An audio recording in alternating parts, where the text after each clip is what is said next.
So, foundation of psychiatric mental health nursing. The first, we are going to talk about the nurse-client relationship.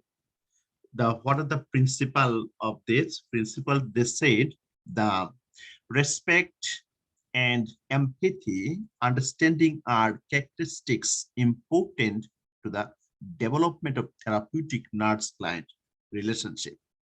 So, first of all, we are going to talk about the what are the step-by-step process of nurse-client relationship, and also what are the therapeutic communication or what are the non-therapeutic communication. The client should be cared for in a holistic manner, right?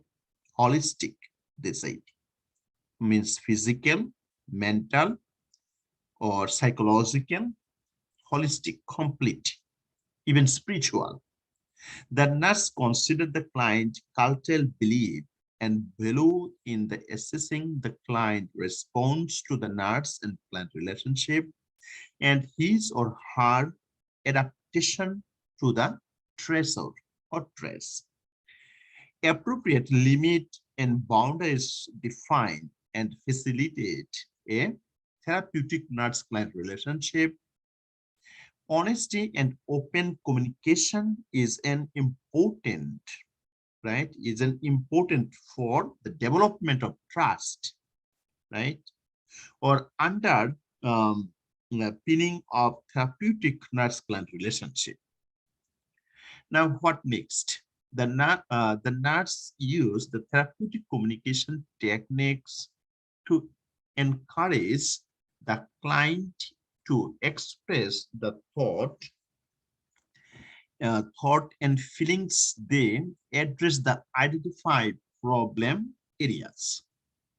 The nurse respect the client confidentialities and limit the discussion of the client to the member of treatment team.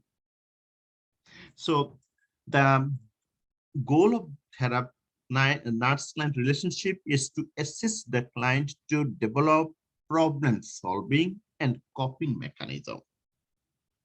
So definitely in this PowerPoint, we are going to show you some techniques, some example as well, right?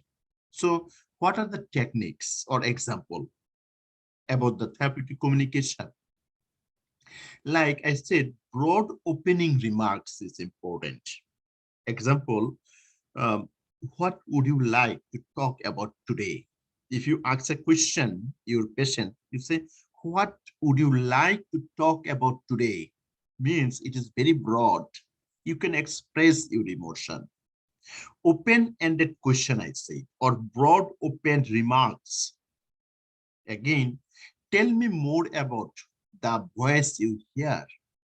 Remember, we're talking about the psychiatry today, right? So patients say, you know what? I feel somebody touch me, or I can see something you do not see. Or they said, I can hear something, or God talk to me, do this, do that. So if I say somebody talking to me, then you have to ask, tell me more about the voice you hear. I'm also sharing the observation. Like you seems a little sad to me today, right? Also clarification or validation is important. And finally, means what does it mean? Validation means looking for understand for something that is very vague or make confusion. So example, when you ask the question to the student, to the patient, like, do I understand you currently when you say something? Or reflection means reflection means refer the questions back to the patient. What does it mean? Like your patient said, do you think I should try that new medication? what a nurse reply? The nurse should reply, what are you thought about it? Means reflects the questions back to the patient. So next go, whatever it is, our major target to problem solving and coping mechanism, because your patient is fighting, they have a mental stress. So we have to try to solve the problem. So the nurse needs to consider the cultural, religious, spiritual practice of the client and whether this practice may give the client hope, comfort, support, right? Next, go. The phases of therapeutic nurse-client relationship. The first one is called pre-interaction or pre-orientation. The second phase is called orientation. Third one, working. And last one is termination.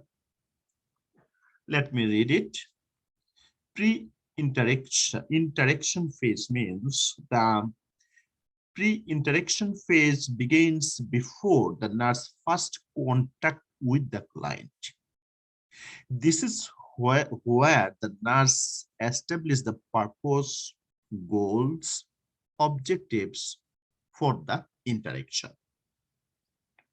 The nurse starts to the pre-interaction phase is to focus on his or her own preconceived ideas, stereotype, biases, and values that may implement on the nurse-client relationship. Let me tell you something more. During the pre-orientation or pre-interaction phase, prepare for the meeting to the patient, right? I said pre-orientation. Before you go to the patient room, you have to prepare that my patient has a psychiatric issue, belief disorder, right? So trust is important. So preparation for meeting the patient, review the chart, and examine your own feelings about working with the person. Next, go orientation or introductory phase. Acceptance, trust, boundaries are established. Also, expectations and the time frame of the relationship are identified. The client-centered goal, you say the client-centered goal. Also, termination and separation of relationship are discussed in anticipations of the time-limited nature of relationship. So we are talking right now about the orientation phase. So during this phase, perform introductions. We have to establish the rapport. We set the mutual agreeable goals and plan of action. Also confirm that data, time, place, date, and also duration of meeting.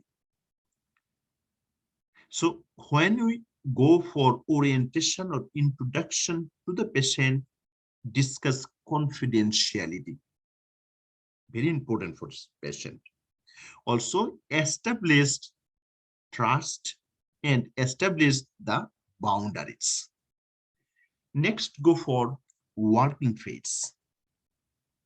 Means exploring, focusing, evaluating the client concern and problem occur, and attitude of acceptance and active listening assist the client to express thought and feelings. Encouraging independence in the client facilities recovery and lead to the readiness for termination. So during the termination, we summarize the goal and achieve during the relationship. And discuss the incorporation of new coping skill or discharge plan. We are talking about the working phase, right? Not termination phase. Let me recap it. During the working phase, we gather all kind of data, identify and practice the problem solving and coping skill. We provide education to the patient or reinforce the patient, evaluate the progress towards the goal. This is the part of working. The last phase here called termination or separation phase. So prepare the client for termination and separation on initial contact, evaluate the progress and achieve of goals. Identify responses related to termination and separation, such as anger or any kind of distracting from the relationship, a return of symptoms or dependency. We encourage the client to express the feelings about the termination or identify the client strength and anticipate the need for follow-up care and refer the client to community resources and other support system. So during the termination, as I told you, summarize the goal achieving during the relationship, discuss the incorporation of new coping skill or discharge plan, allow the patient to share the feelings regarding termination of relationship. Also in this phase may elicit a sense of grief from the patient, right? What next? Next here, family is an extension of the client. So family members should be viewed as a collaborators in the management of client mental health needs. Okay. And competence and caring focus towards the family member enhance the nursing ability to identify the client and family needs and to select and implement effective interventions direct towards promoting adaptive functioning. The nurses have a professional obligation to be aware of and sensitive to cultural and ethnical factors that affect the structures and resulting need of the client and his or her family. So education family member regarding the client illness, identifications of symptoms, effective management, and maladaptive behavior play a vital role in the client quality of life.